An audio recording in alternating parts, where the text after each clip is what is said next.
The Wednesday Week is sponsored by Michael Constantine Wealth Management. We bet you can't find a financial advisor closer to Hillsborough Stadium. Hello, good evening, and welcome to another episode of the Wednesday Week. Oh God, that does sound sexy, doesn't it? That's I've just realised that I'm like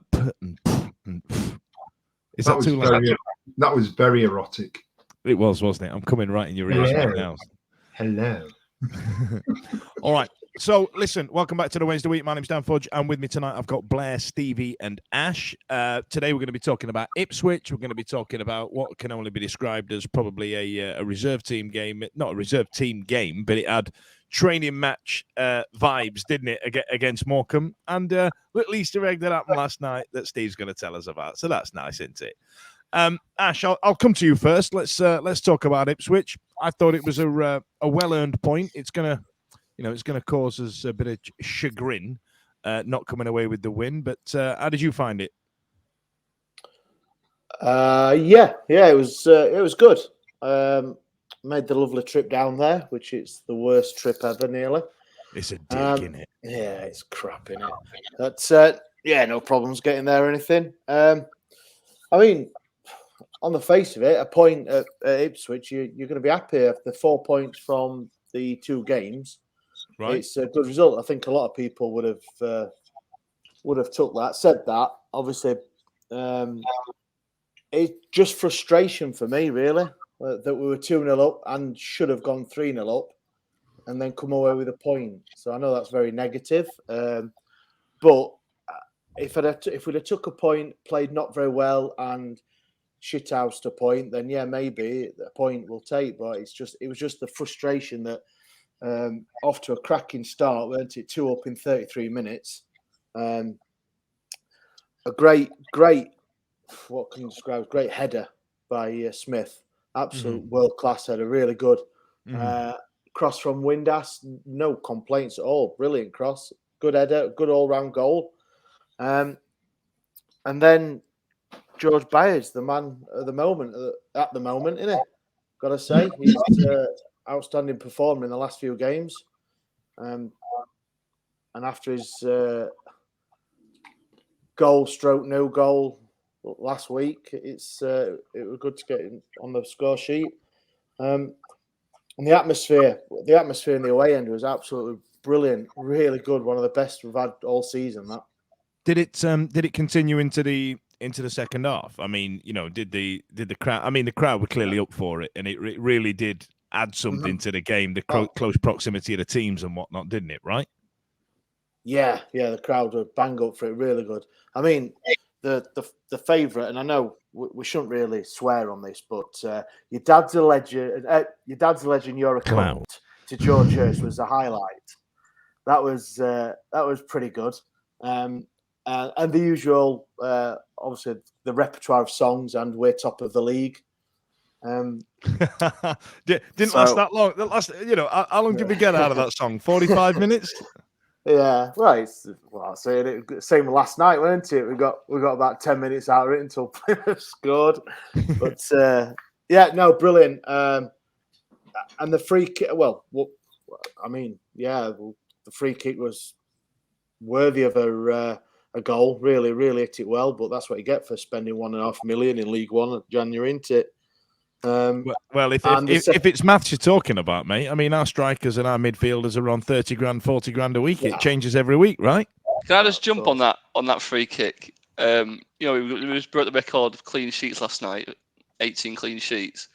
Dawson's, that's the first. They're the first league goals we've conceded in 2023, and it's took an absolute near perfect free kick and then a free kick from an awful deflection, which keeper's got nothing you can do about it. So I think it's just like one of them things you just can't do anything about them goals. The free kick was absolutely stunning. I mean, Ash, I've played football with you over the years, and I know you can put them in those top bins like that. I've seen him. Honestly, you're laughing. I've seen him. He's got an absolute wand of a left foot. I've never seen out like it. And it was one of them where you kind of run away doing the right angle with your fingers. You know what I mean? I mean, that was an astounding free kick. But the foul that gave it away was a bit cynical. It was a bit poor. Ash, you were there. Did you feel like once that free kick went in, did you feel like, hang on a minute, we're going to let these back into this? Yeah, personally, I did. Yeah, obviously, I can't speak for the other 2,500 that were there, and however watching on iPlayer. But yeah, I did. From then on, from when they got the goal, and it's a shit time, into just for half time, up until probably the last 80 minutes on, when we had majority of the ball, it was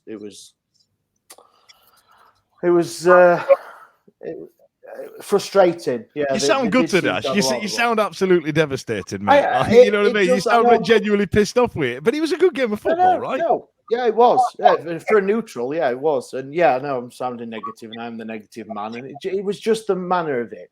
And obviously, Smith, and for whatever, I've got my thoughts on Smith, and I didn't think he had a particular good game after the goal. I thought he took his goal great, but after that, I didn't think he had a particularly good game.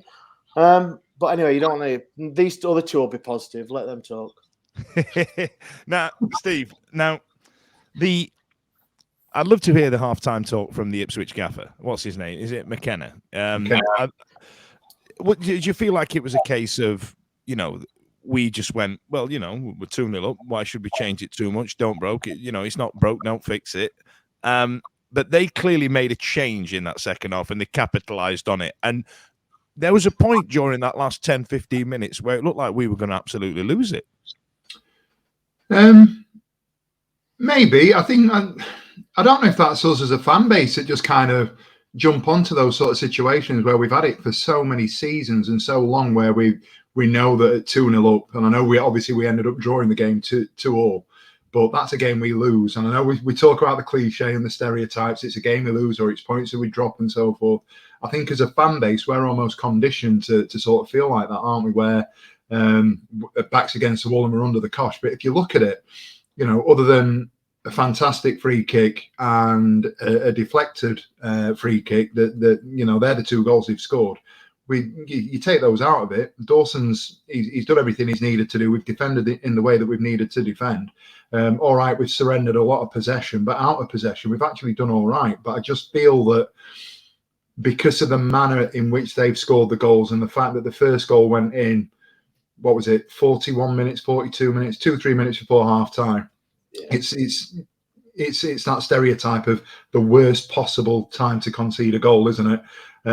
It changed that. It will have changed our team talk. It will have been we've got to make sure we don't panic. We've got to make sure that we stick to the game plan. We've got to keep things as tight as we can. Ironically, we didn't.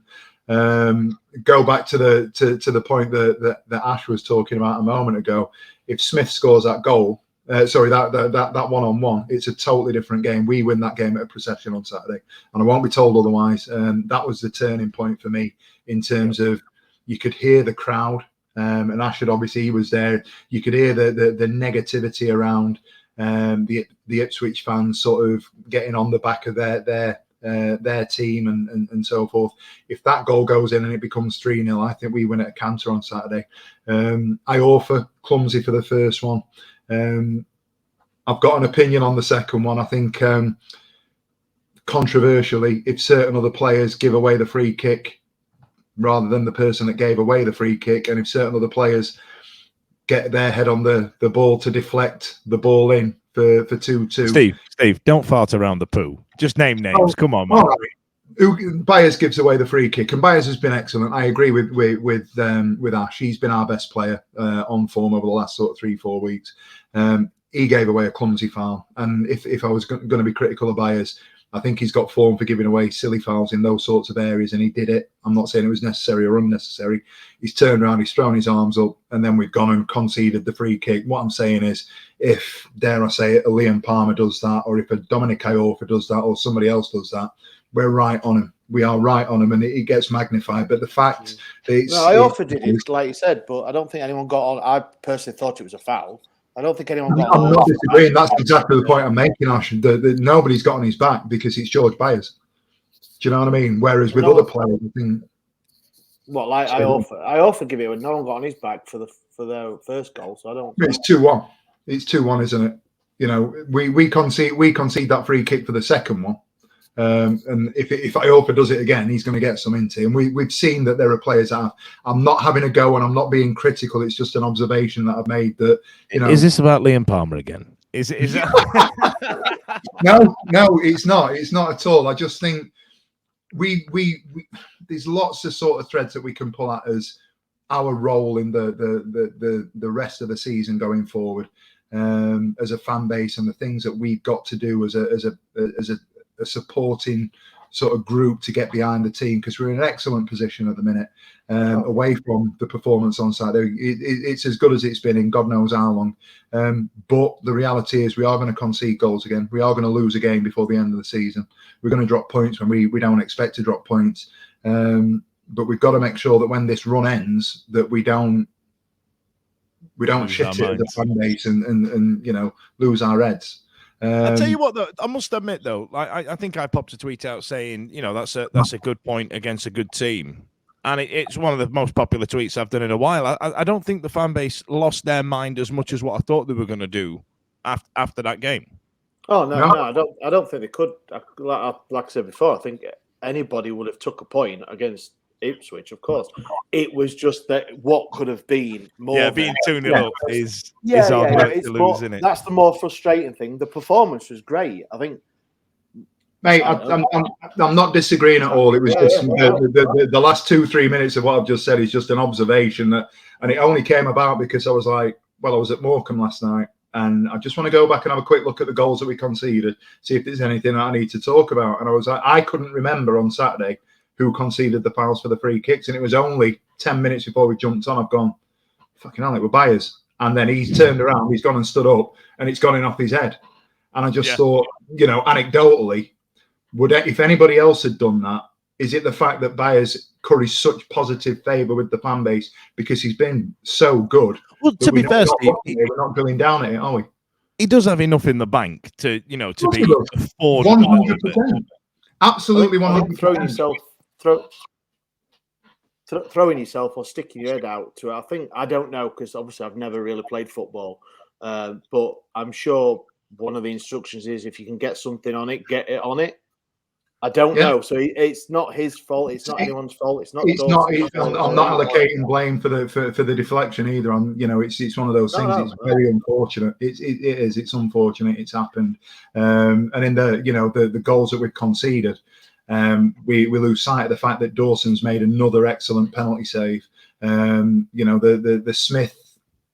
The Smith. I've just realised that I forgot all about the penalty save. Yeah, that's where I chucked it in, mate. That's where I chucked it in. Thanks, we'll go back to that. You don't get fuck all from me, Cameron Dawson. It's like me up on the internet. But I tell you what, listen. I've got to say, the clean sheets between Dawson and Stockdale that we've kept, they are absolutely part of that stat. Do you know what I mean? They are absolutely, we have had some great defenders in front of them. Don't get me wrong. But I tell you what, fair play to these. Dawson against Newcastle was absolutely outstanding. And God, there was part of me that's going, oh, that's just a flash in the pan. He'll fuck it up at some point, and he hasn't. As much as it's the cliche of we've sent this player out on loan and he's come back a different player. And what's that phrase that everybody uses? It'll be like having an old signing. It actually is. It genuinely is, and it's worked. So props to Cameron Dawson. He said through gritted teeth. Now, Blair, I mean, come on, that's a good point. How did you feel about it by the end of it? Well, from an Ipswich point of view, it was absolutely fucking must win. Like their season pretty much was derided on that game. Mm-hmm. Because of the buffer that Wednesday have put themselves in, the situation we put ourselves in by just being insanely good since we lost to Plymouth in October. Allowed us, but a point for us was a perfect result because we just keep them at arm's length. There you go. Mm-hmm. So Ipswich had to fly at us with everything they had. They had 29,000 fans in there.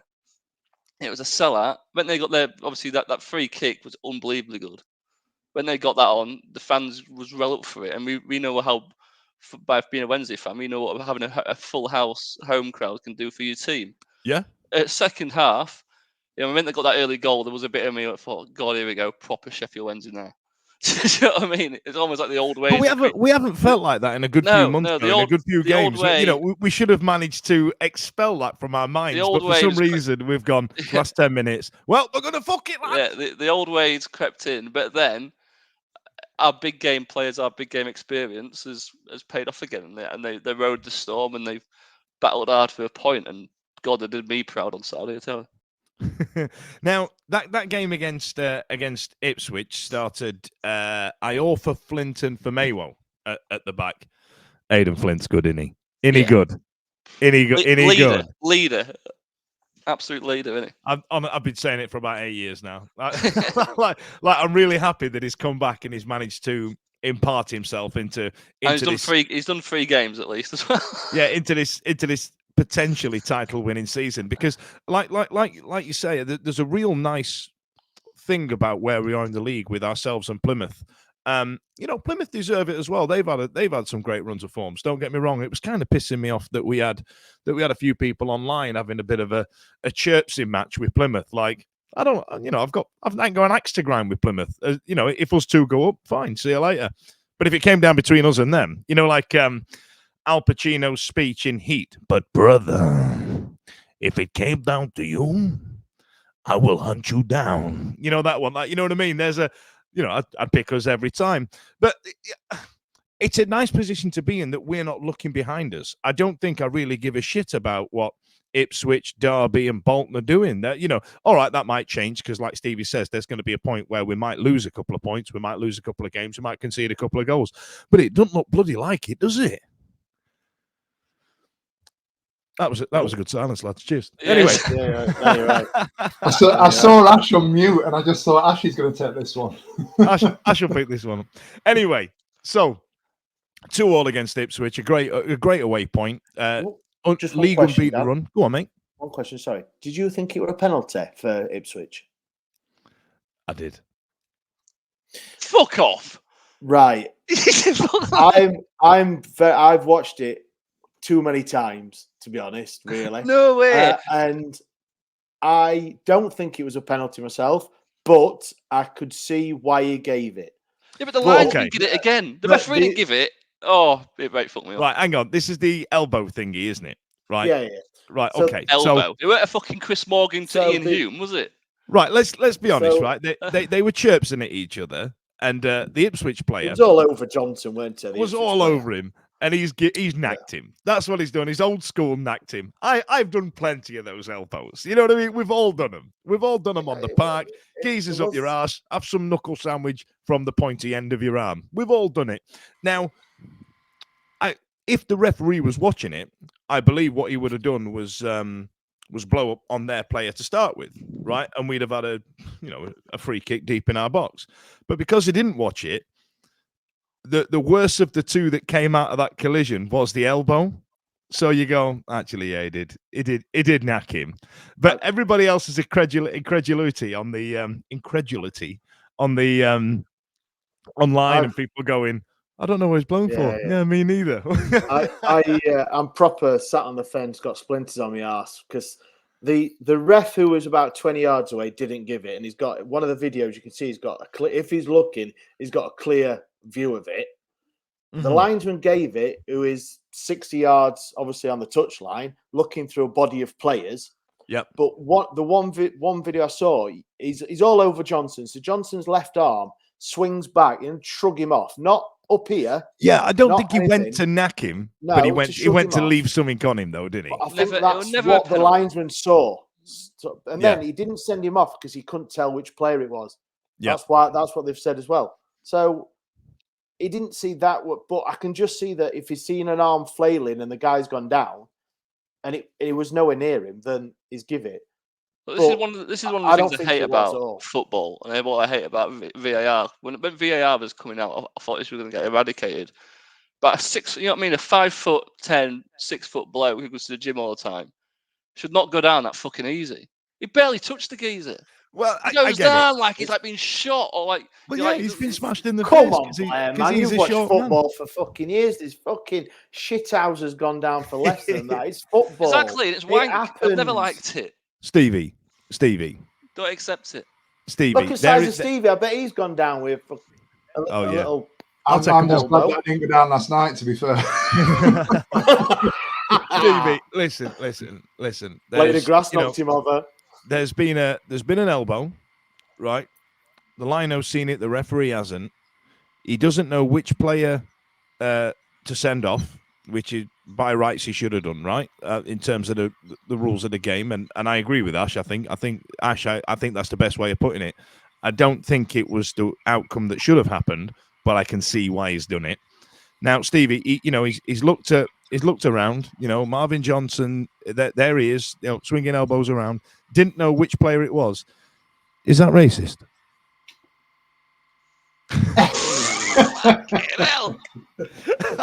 Do you know what? I knew that was coming. I knew it was coming, and I think it was. I tell you what, it was the commentary, and I don't know if anybody else got the Ipswich. Obviously, Ash won't have done, but the Ipswich commentary is worth 2-3 minutes of chat in itself. But they kept banging on about Famewo. They couldn't tell the difference between Famewo and Johnson. Shut up! Honestly, mine was just a gag. It was just a gag. Disclaimers. And that's why I paused when you said it, because it happened. And I just alleged thought... racism. Alleged. Brothers, me and Stevie, can't you tell? Look. Just a quick one on the penalty though. That's ridiculous. But that's just being shit at your job as well, isn't it? That's ridiculous. What I don't understand, and I know we've talked it through, and whether or not we agree with it being a penalty or not, I think it's soft. I do think it's soft. He's thrown an elbow or he's lashed out. He's not caught him in the face and he's gone down holding his jaw, which I've got a problem with. There was a girl on Ella Toon has just had a red card overturned for doing something similar on the weekend. It wasn't a penalty. It was actually a sending off in the middle of play. Yeah, she's ended up gripping somebody down, got red carded for it. And the Tottenham player has now been charged with alleged deception of an official. So basically cheating to...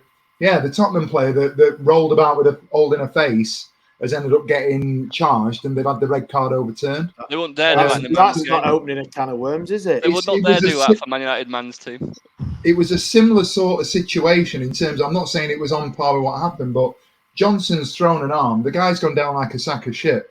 They can't identify who the player is, but they can identify the incident. If they can identify the incident, surely they can see the lad grabbing hold of Johnson in the first place. And all this chat has missed the point that he's got his arms wrapped around him. And Johnson, at the end of the day, all right, he's lost his head and he's swung an arm, but you can see that there's a good 2-3 seconds of him trying to get away from the Ipswich player. So from my point of view, I can understand why the penalty's been given, but I think it's very, very soft.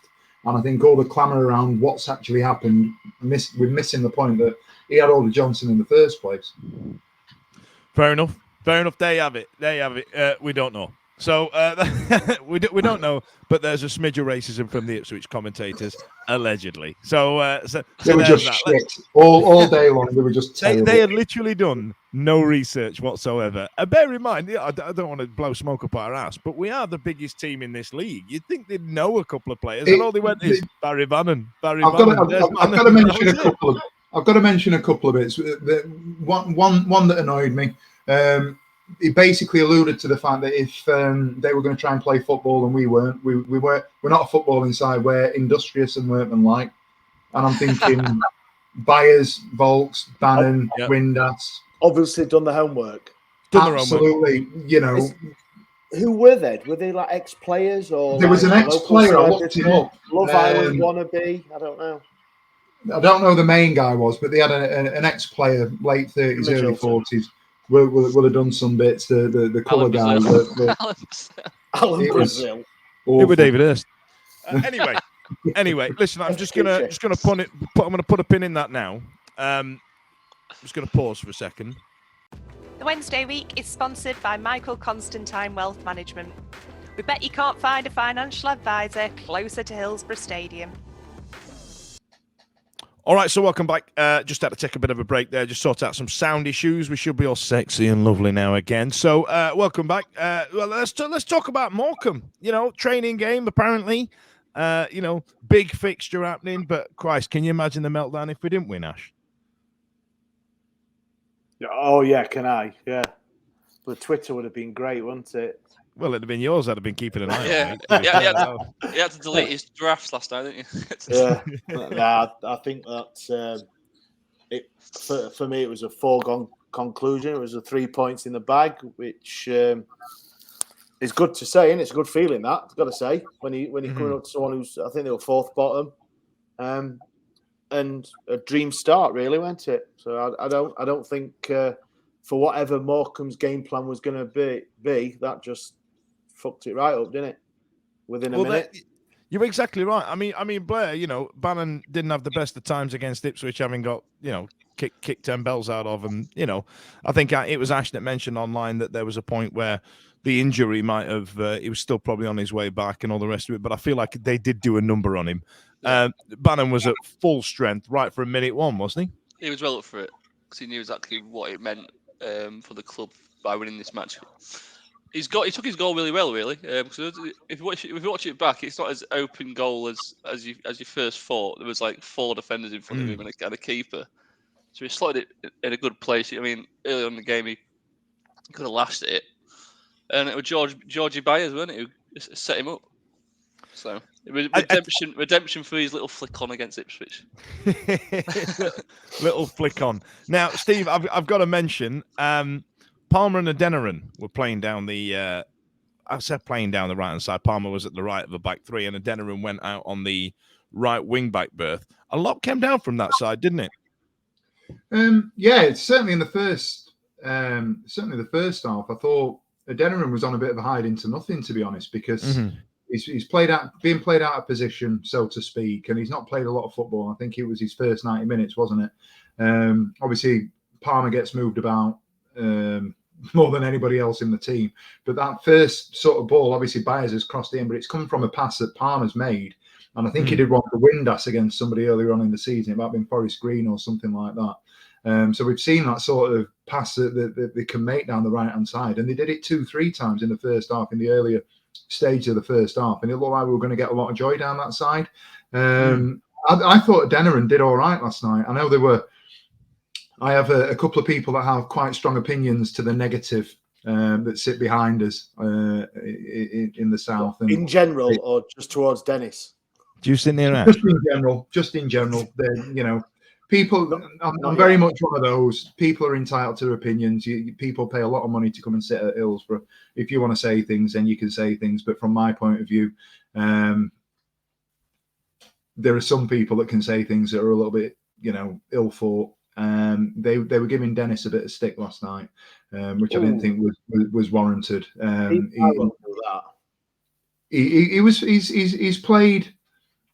He's played 90 minutes for the first time this season. He's played in a position that he's not necessarily accustomed to. He's a midfielder at the end of the day. He's lacking fitness. I would imagine at the back of his mind, you get into the end of the season. His contract's coming up, I believe, and I'll stand corrected. There's going to be talks about what's going to be happening at the end of the season. So he's carrying a lot of baggage at the minute. I've got no arguments with the way that he played last night. And to your point, I thought they created quite a bit last night down the right-hand side. When you said they, you meant us, right? Yeah. Those players specifically. And Dennis. Because I mean, that's their pronouns. Not them. That was good. That was good. Now, Ash, come on. It's a good result. It's what should have happened. Given our proximities in the league and whatnot and stuff like that. Second goal. What was the second goal? I've lost count now. I know the third one. The cross. Oh my God. So Bannon's pass, wasn't it? Bannon's pass was an absolute Johnson thing got of it into the beauty middle. Down to Johnson, wasn't it? Smith. Yeah, to Johnson. Johnson crossed it in. I think Smith touched it, but I think Windass got the actual. Goalhanger Windass. Goalhanger Windass. Yeah, it was a well worked goal. Yeah, really good. Now, Josh Windass has been involved in something like 18 goals in terms of assists and goals this season. I mean, he's definitely the player that we were missing last season, right? Oh yeah, I mean, we could criticise his attitude and what we might think of him as a person. Does come off. The only thing I'm going to criticise him for was having highlights in his hair. outside of a 90s boy band. But that's Now, second Ash is goal. laughing. Ash is laughing because he's seen me have all of the haircuts. Yeah. He knows I've had all of those, and he knows that. If I actually, fun story for everybody listening. It was a day of Ash's wedding, right? So I just done a season in Mallorca, and I came back for Ash's wedding, and and during this season in Mallorca, I'd had it shaved. I grew it out. I had centre parting, and I also had. Do you remember David Beckham put cornrows in his hair? No. I had that. Oh, Right. did you come in a And then- white suit? Yeah, and I was growing it out, and and I got back to Yorkshire, and Ash is getting married, and I think was it the day before or the morning of the wedding? Ash, he went. It was the morning of the wedding. Let's go and get a shave and an haircut and all the rest of it, so we look top bobbins for Ash's wedding. I was trying to grow my hair at the time, and I said to this girl, just touch up my highlights. And when she took the cap off, half my hair was in it.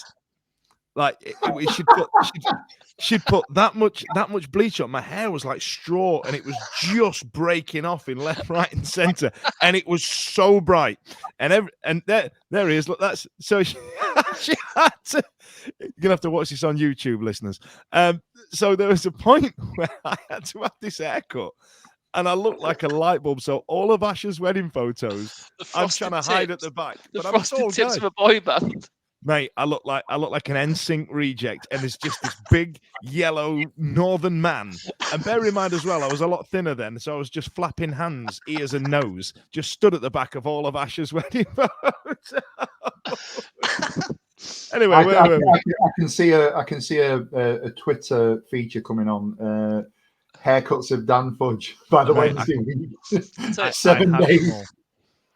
Right, Dave, Be one of those polls, weren't it? You know, like vote for the quarter-final of haircuts. Footballers aging, 80s footballers aging badly. Fudge's hairdos. I think there is only one photo that actually got taken because it was the time of disposable cameras of the cornrows, and I had a hang on, let me word this in the right way. I had a girlfriend for the evening, just that day, and one of them came out. Is that a well-known car make? I had one of the cornrows came out, and I had like a big fin sticking out here, and that's why I spotted the Miami Dolphins. Yeah, and can you imagine? I'm now post cuddle with this girl, and I've gone to the bathroom, and she's just heard me in the bathroom. She knocked on the door. She went, "Are you okay?" And I'm in the bathroom, and all she can hear is me going, "Ow, shit, ow, bloody hell." And it's me trying to take them all out, but it was just so much pain. They were only in there for about 3 days, and God Almighty, it looked bloody awful. Anyway, don't get cornrows. I think I worded that really well. I think I got away with that, Ash. Anyway, let's talk about third goal. Steve, blatant header, right? 100%. It couldn't have been any other body part. Nah. It was the fact that they didn't play any replays. Not one replay. You knew that the second goal was a hint of offside, and the third one was blatant Diego Maradona-esque. Do you know what? I'm fairly certain they played the first one. I think they did. I think they played the first goal, and then they've gone second goal. Nah. What I loved about the third goal was I've never seen Windass almost run away from the goal as quicker than he scored. Because he knew it had boys, so it's like, I'll just run off. I'll just run off and pretend nothing happened. The Alan Shearer. Yeah. Just get out of there. I love now that after the disallowed goal, that there's probably now a supervisor stood in the vision mixing department who's in charge of that screen, and then there's a geezer sitting there like a little computer geek, and he's like, "Shall I replay that one?" And they've now got like a geezer going, "No, don't play that one, not that one. No. We've learned our lesson on that one." You know what I mean? Back to the original point, Fudge. Just in 2023 alone, we've seen what Josh Windass can do. So he scored. Is that what we were talking about? I absolutely got carried away there. He scored 2 great goals against Newcastle. One was running onto a ball and hitting it first time. One was peeling off his man, little tap in, good finish. He's then put a really good cross in for the Ipswich Michael Smith's goal, so he can do that. And then last night he saw he's got poaching ability as well. So yeah, doing the bits, as Steve would say. He's doing bits, mate. He's doing bits. Him and his big square jaw. Right then. So that's Morecambe put to bed. We're happy with that, right? No, there were only one negative from Morecambe. What's that, They had mate? a shot. They had one shot. No, Byers went off with an injury, didn't he? Half time. Oh yeah, he did go off with an injury. Apparently it's a dead leg. We've all had them at playgrounds. He'll be up on all right this morning. So can we talk about Shearer's burst of pace as well for that third goal? Where the fuck did that come from? Yeah, I think it's worth just a quick chat on the third goal. There was some negativity around the ground, wasn't there? Because it was a bit flat second half. Something must have happened at half time that caused the atmosphere to just drop. I don't know what it were. there was no atmosphere. FDB's run for the assist was absolutely brilliant, wasn't it? Yeah, but the club have put out on a video. There were 31 passes in that move alone, and that was only interjected by another sort of 30 odd passes before that. They've had a couple of touches in the middle of it, but we kept possession of the ball for about 2.5 minutes. And the club have actually they've ended up speeding it up because it's just too long to play on a Twitter clip. And then they've slowed it down to real time again as Della Bashiru's sort of kicked on and just burst through. And then obviously he's put the ball through and the cross has gone in for the goal. But the build-up play there is, it's one of those things where we moan about not getting the ball forward quickly enough. But we've kept possession of the ball for what a minute. It was training ground though. They didn't even try, did they? But they didn't try it up. But this is. Do you know why? You'd expect them to do that, wouldn't you? You'd expect. My thing is, we were, and again, I've got these people that sit with us, and everybody's entitled to their opinions. But from my point of view, what do people want us to do? They've set up. They've had Stockton has gone and played up top. He's had literally nothing around him. And they've sat this Darren Mooreism of the low block and people be difficult to go and play through.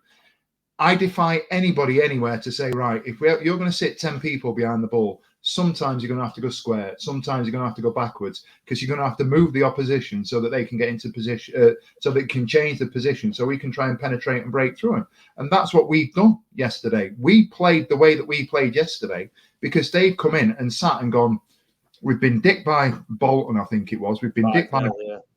They've lost 4-0, 5-0 to two of the other top sides. We don't want to do that again. So we'll take a 2-0 loss at Hillsborough. And that's what they did. We ended up winning 3-0. Bottom line, somebody said to us, Sunday morning, you're going to win 3-0 on Wednesday night and then you're going to win again on Saturday. We're going to take it.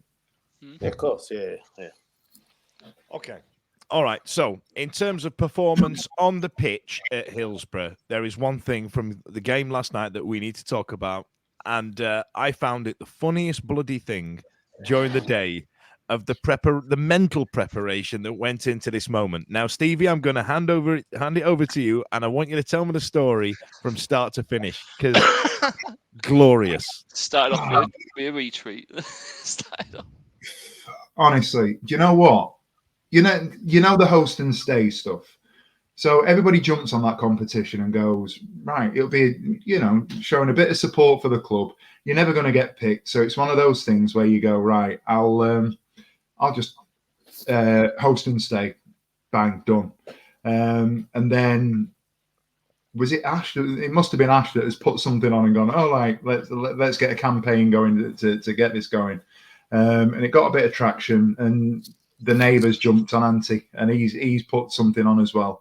And there was a little 30-second interaction on Twitter yesterday morning. Wait, sorry. So James Mappin, the host of the other podcast, he also supplemented your application for this, did he? Yeah. So stunning work, James. Stunning work.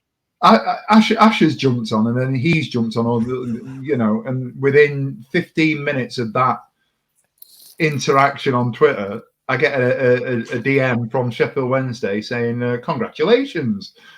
And I went, oh shit.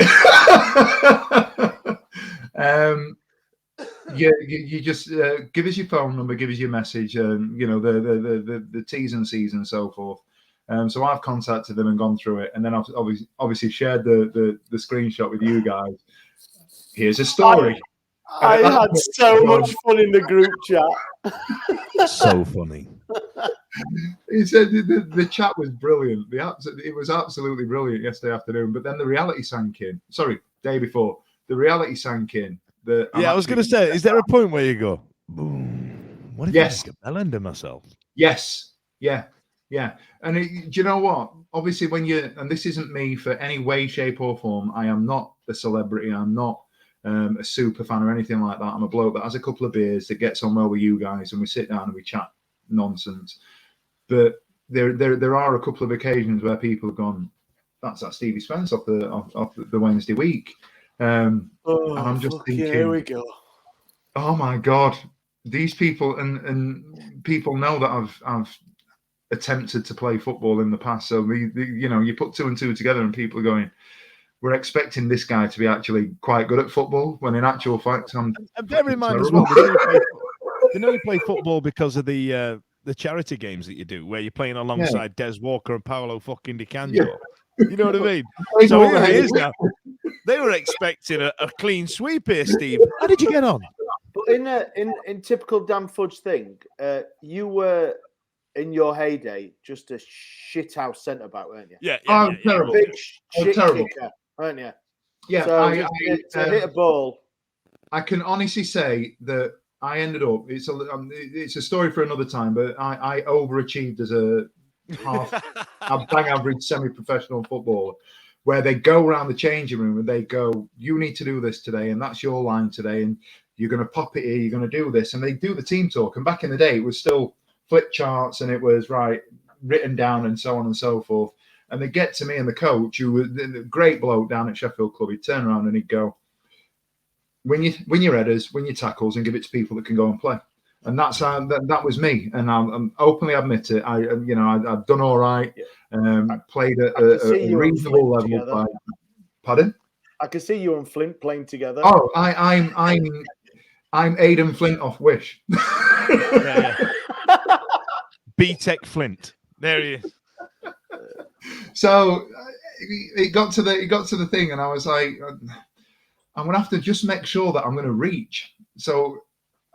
True story. I went out and I went on Handsworth Rec. It's just up the road, and I thought, you know what? I'm just going to try and kick a ball and see how, make sure that it's going to get. And it was all right. We got there, and then I'm thinking, were you on your own kicking this ball? No, I went with Molly. Molly spent. She spent the afternoon telling me that she was better than me at football. Did you gather all the youths and say, create a bit of atmosphere? Gather around, so I get the, like practicing penalties. You never get the right atmosphere. There was this image of this old bloke that's kicking balls in the field. The thing is, all of a sudden, you get in your own head, and like people are like messaging me, going, "Put your studs on."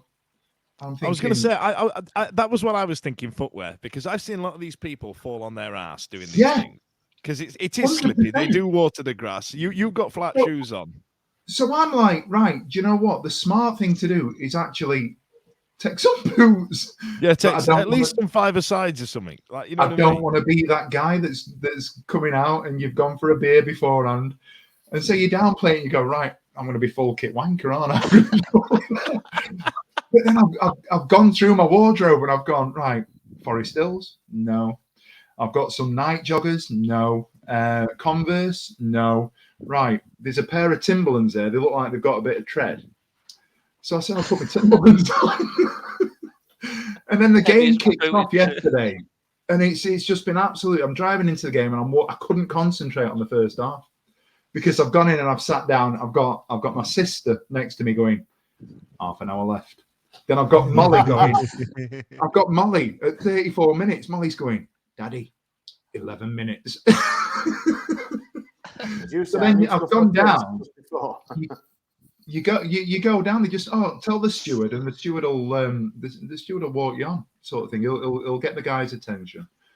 So I've gone down to the steward, and I'm thinking, am I doing the right thing here? And he's literally gone, I don't know anything about this, so just wait here.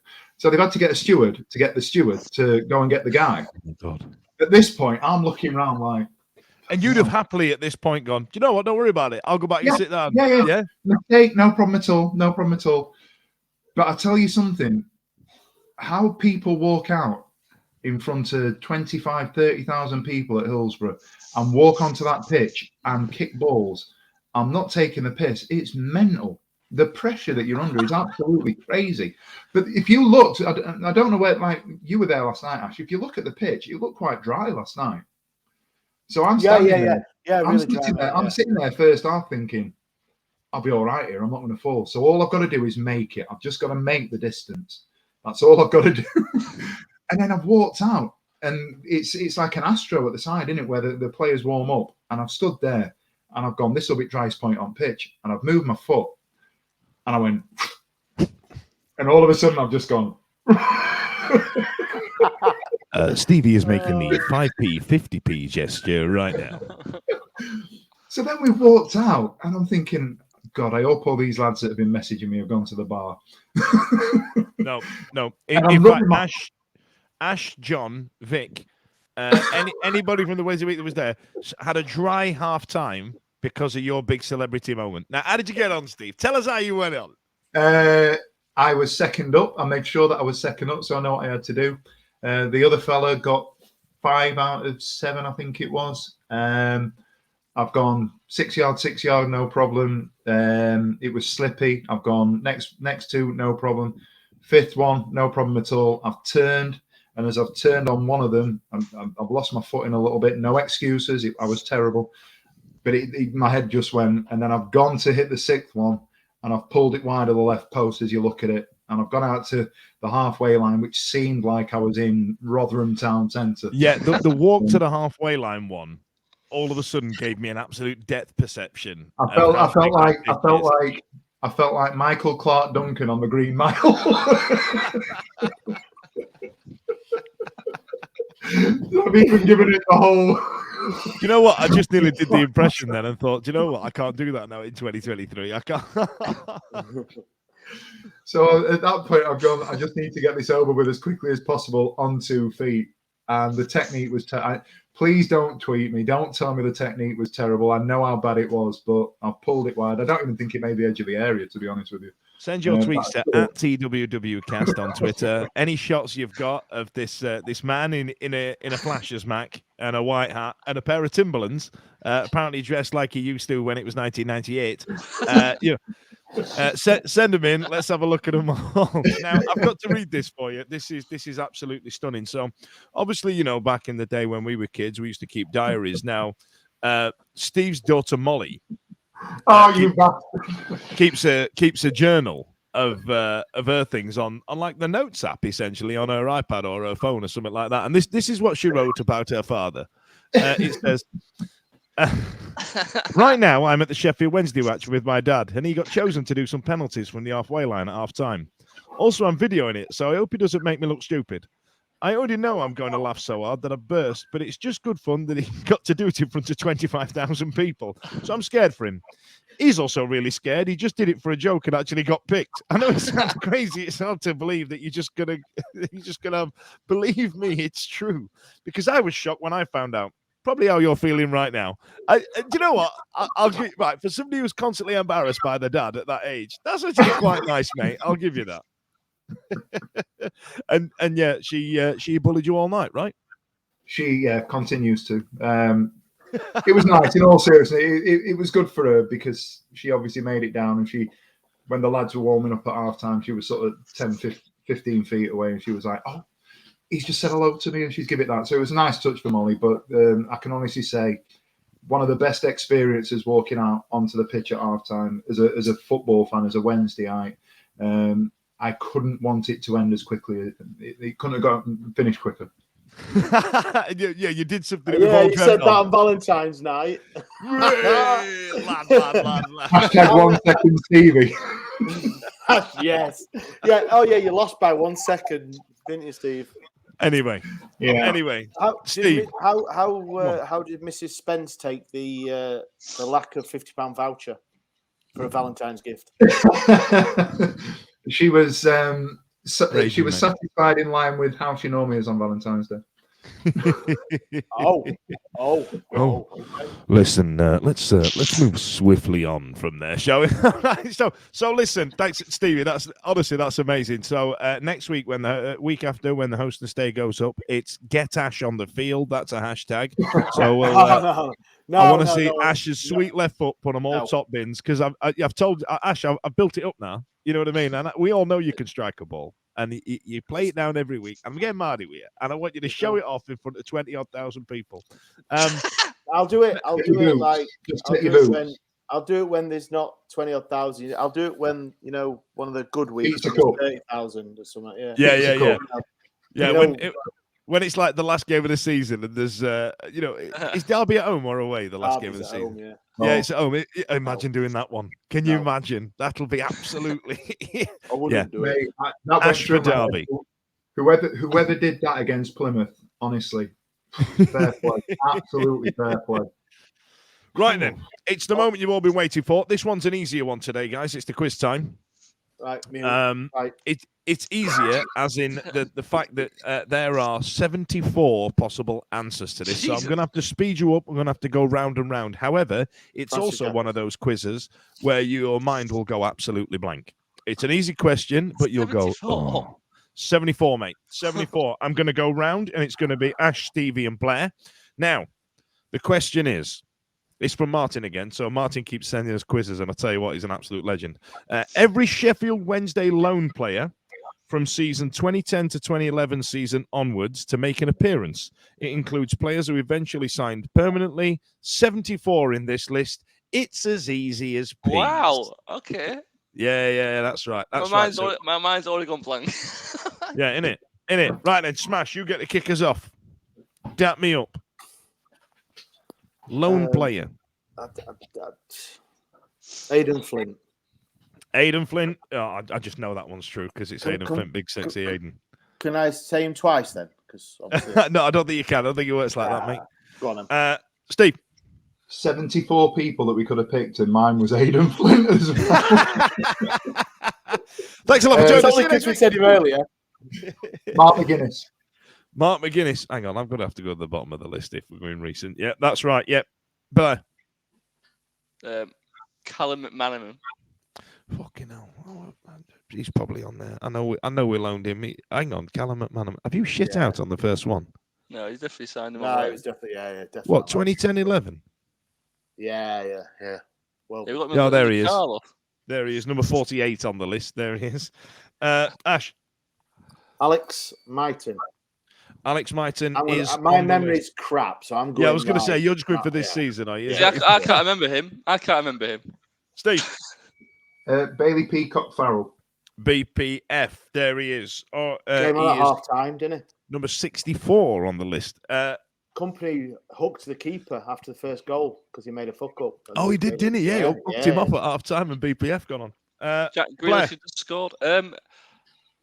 Theo Corbinu. Theo Corbinu is there. Smash. Connor Wickham.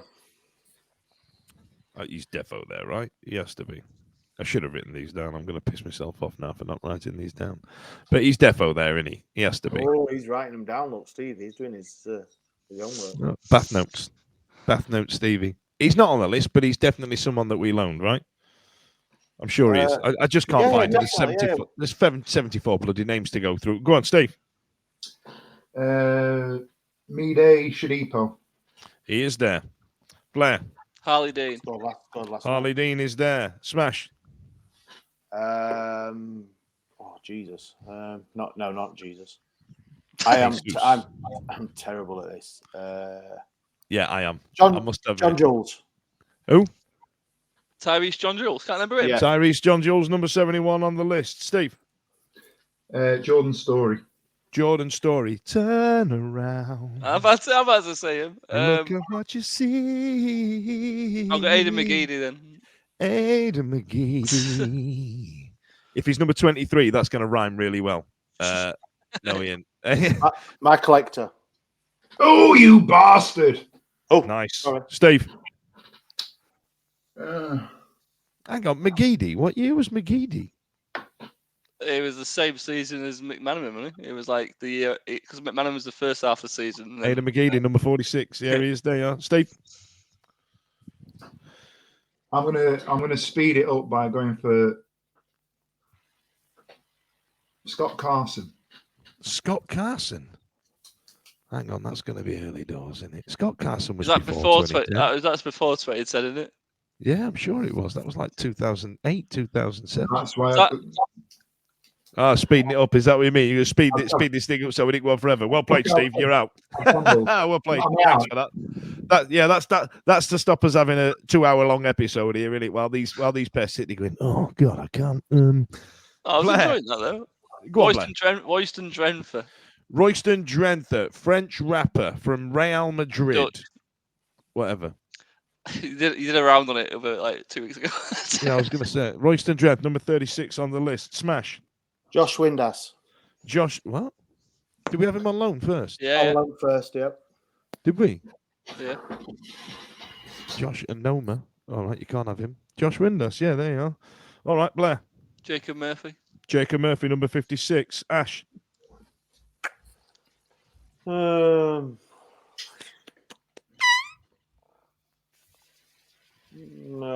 my mind's telling me no. I don't think you can sing that nowadays. Yeah, don't do that, mate. Yeah, I know. No, mine's gone blank. Have you shit out already? Yeah. All right, Blair, hit me with yours then. How many you got for us? Alex Lopez. Lopez is in.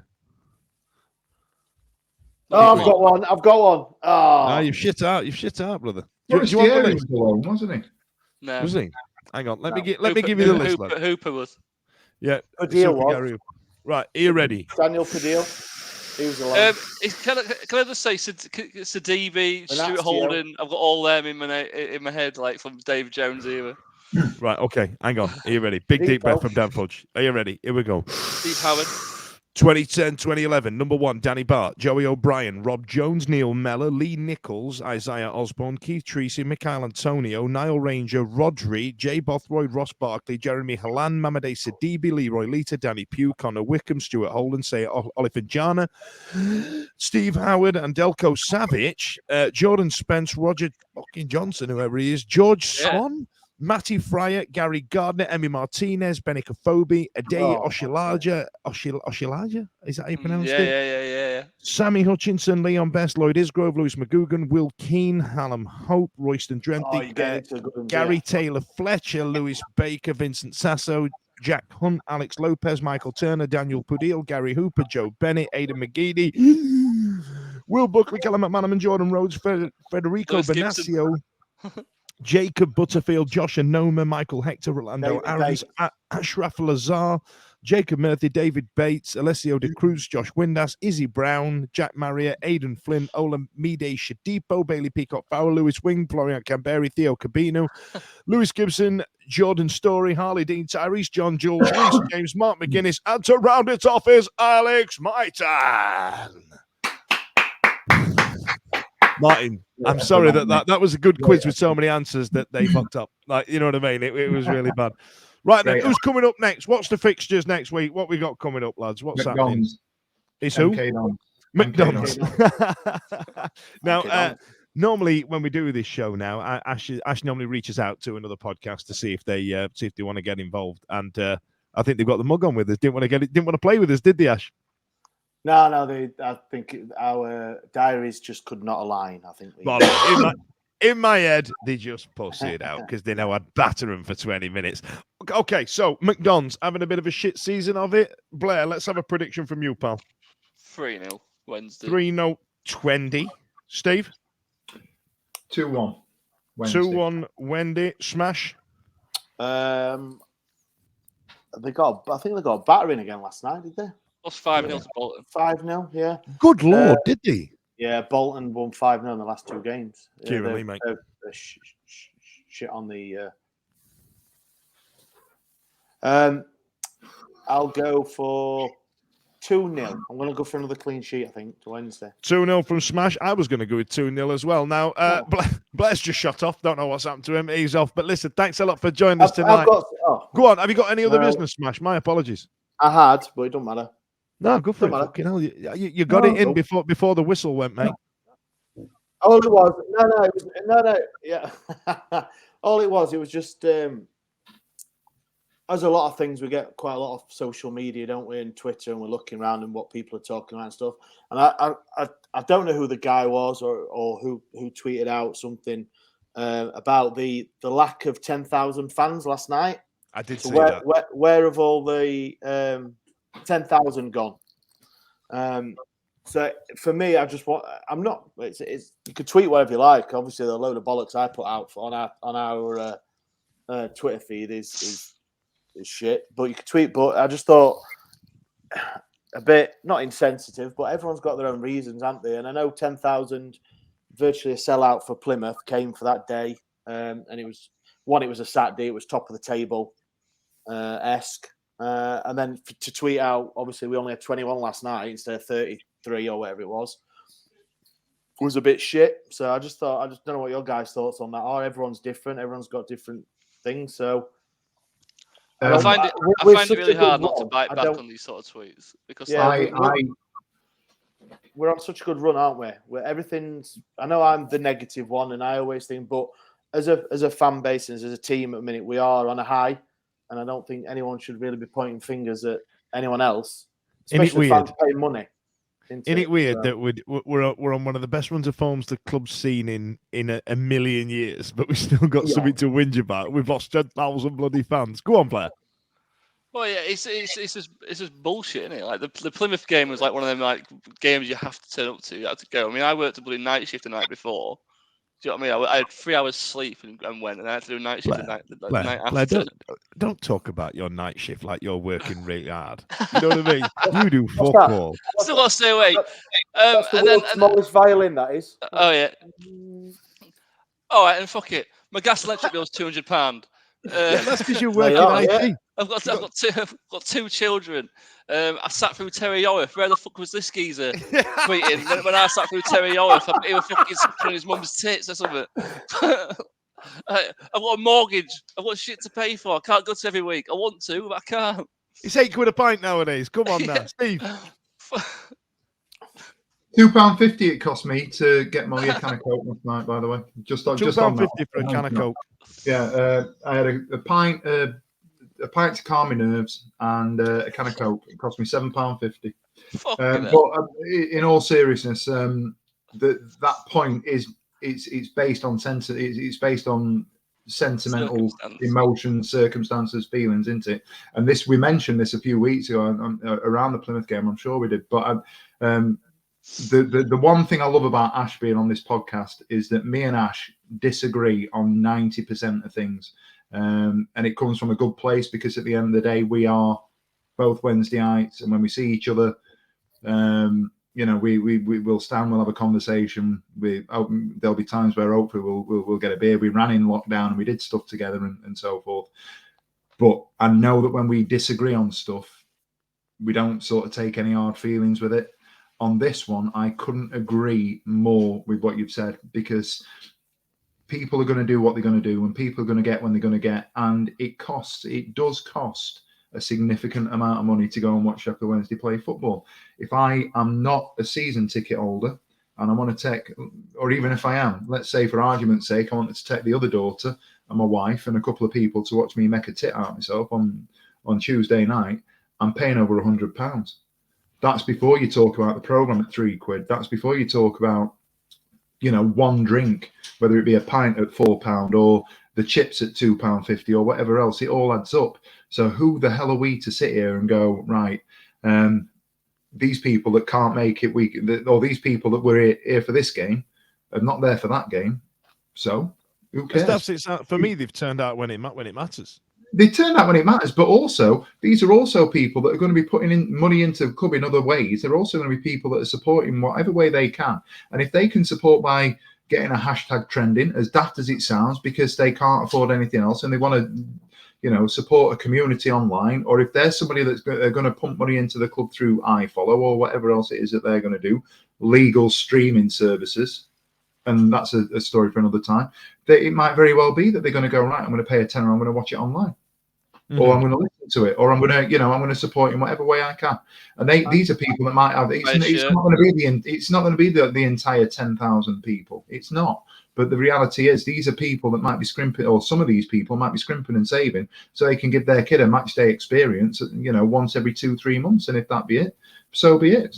Great, good luck to them. And now that I think about it, the point that we were making at the time we mentioned it last time was that these are people that are going to be taking their kids. And the kids are going to be the ones that are jumping on in 2, 3, 4 years' time, going, right, I went that game that season that we went up, and now I want to go to more games and I want to do more. And, hopefully circumstances will change and we'll have a fan base that are, they're being born into it. I'm going to play a fanfare behind that, Steve. like I said, we don't agree on a lot, but this we do. And I am in a fortunate, and everyone's got their own, I'm a fortunate position that I can go to home and away. I've got a 14-year-old boy that I go with, and it's a good day out for me and him, spending time. Your kid's 14 now. Yeah, I know. Fucking hell, I'm an old man. He's not quite on the T1. He's not quite in the new T1. T1 brand yet. He's getting there, like, but I'm not paying 400 quid for a coat for him or whatever it is that you these days. But luckily, yeah, and for me to go home and away, I put my money into club that way. I buy a shirt for him, but I've never bought a football shirt in my life because I'm a fat sod and they don't fit me very well, and I just don't like it. But but some people who don't go to yours is free, Dan. Some people who don't go to matches probably spend home and away shirt for both their kids, and that's what they get for Christmas or birthday. Actually, there was one. I went to go and meet Eddie, who used to be on this show, but at the Lakeside one year, and it was the year we just brought out the classic one that we went to Wembley in, and I got there, and it was the first game of the season, and I live on the South Coast, couldn't get up, and all the rest of it. So it's the first game of the season. I've gone up, so I've not had the chance to go. Have you tried to go to the shop on match day? I thought tits to that. I'll order it online, and I got there, and Eddie's in the boozer, and he's got one, his missus has got one, his 2 kids at the time were really young, and they'd rinsed him for full kit wanker as well. Christ almighty. I went, geez, Eddie, have you been done for like 400 quid before the game's even kicked off? He went, they've not even eaten yet, Dan. Is that the one he dropped a few hundred quid on that shirt, John Sheridan's shirt as well? And then he bought John Sheridan's backup shirt from the Rumbelows Cup final for 600 quid, which, benefit of retrospect, bit of a fucking steal, to be fair. Any road. Yeah, so that was my any other business. Do what you want. I don't care really if you can afford to go or not. If you can, that's great. If you can only go, make sure you go on the last day of the season. If you can't go again in the next 10 home games, 8 home games, save your money for the last game at sea. Save your money for the last game, yeah. And hopefully, we're going to disagree. We're going to disagree. I'm shook. Save your money for the game. Save your money for the game that guarantees us promotion. Well, I was thinking to get the cup, the parade, the league trophy round. Maybe not then. Say something, Dan. Dan, say something. Dan froze. What?